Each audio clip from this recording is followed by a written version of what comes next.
सरकार नियोजन नीति को खारिज कर दी है।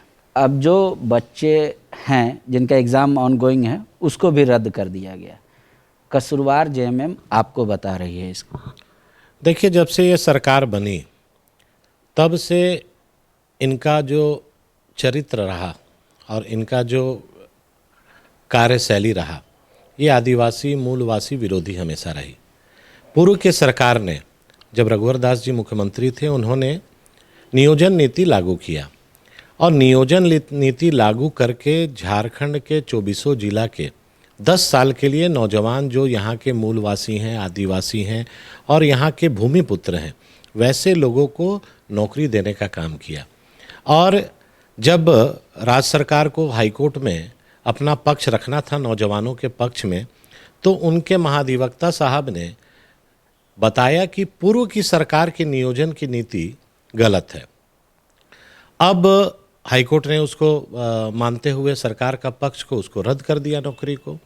हम तो धन्यवाद देंगे वैसे बच्चों को जिन्होंने प्रयास करके सुप्रीम कोर्ट गए और वहाँ पर अपना पक्ष रख के उसमें स्टे लेने का काम किया। एक तरफ सरकार पूर्व की नियोजन नीति को गलत साबित करने पे लगी है।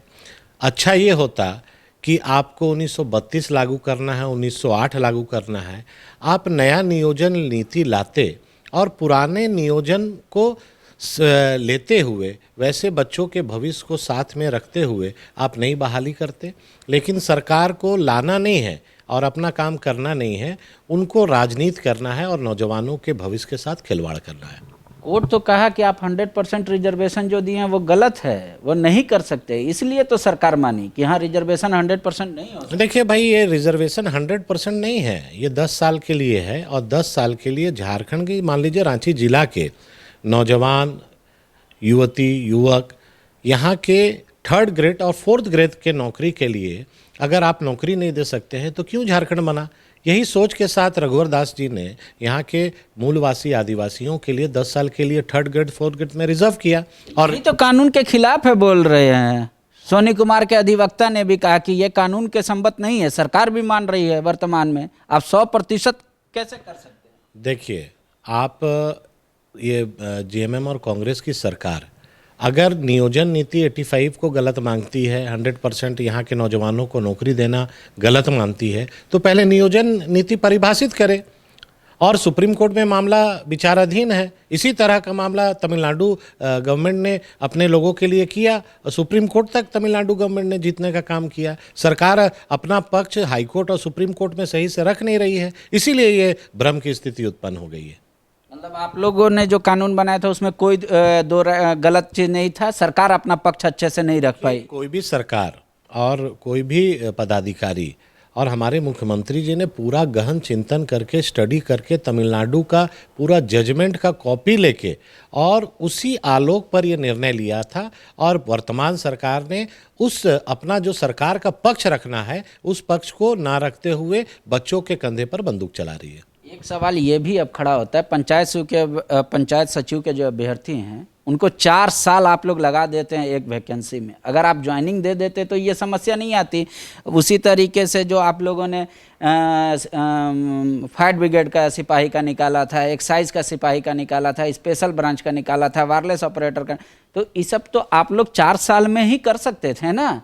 एक फॉर्म भर के और ज्वाइनिंग लेटर में कितना साल लगता है? देखिए, पूर्व की सरकार ने जिस उत्साह के साथ यहाँ के नौजवानों को नौकरी देने का काम किया, ये मैं आपकी बात से सहमत हूँ कि नौकरी देने की प्रक्रिया में थोड़ा विलम्ब हुआ और विलम्ब होने के चलते जब चुनाव आ गया बीच में, तो चुनाव आचार संहिता के चलते ज्वाइनिंग नहीं, अब पंचायत सचिव का ज्वाइनिंग देना है, आप उसको रद्द कर दे रहे हैं। आपका जो अभ्यर्थी पुलिसकर्मी का मेरिट लिस्ट है उस पर आप लाठी डंडा बरसा रहे हैं। आपका 14th फाइनेंस के जो कर्मचारी हैं जिसको 31 दिसंबर से रिन्यूअल करना है, आज वो सड़क पर मंत्री का घेराव कर रहे हैं। ये कैसी स्थिति है? इसी झारखंड के माटी पुत्र, भूमि पुत्र नौजवानों के साथ जो सरकार बर्बरतापूर्ण व्यवहार कर रही है, आने वाला समय में इसका बहुत बुरा परिणाम होगा। बीजेपी विधायक हैं, इनका दावा है कि सरकार अपना पक्ष ना तो हाई कोर्ट में अच्छे से रखी और ना ही सुप्रीम कोर्ट का फैसले का आने का इंतजार किया, उससे पहले नियोजन नीति रद्द कर दिया, जबकि सरकार को ये चाहिए था कि पहले नियोजन नीति बना लेती तब पुराने वाले को रद्द करती। और जो ऑन गोइंग प्रोसेस है, कह रहे हैं कि जो वैकेंसी चल रही है उनका एटलीस्ट ज्वाइनिंग दे देना चाहिए था। दोनों का तर्क अपनी तरफ है, आप भी सोचिएगा, सिर्फ हमारी बातों में मत जाइए, क्या सच और क्या गलत है, फैसला आपके हाथ में। एक स्कूल जो देती है बेहतर शिक्षा और बच्चों के संपूर्ण विकास का वादा, विवेकानंद विद्या मंदिर school, sector 2, Dhurwa, Ranchi. thefollowup.in. Like, share and subscribe. www.thefollowup.in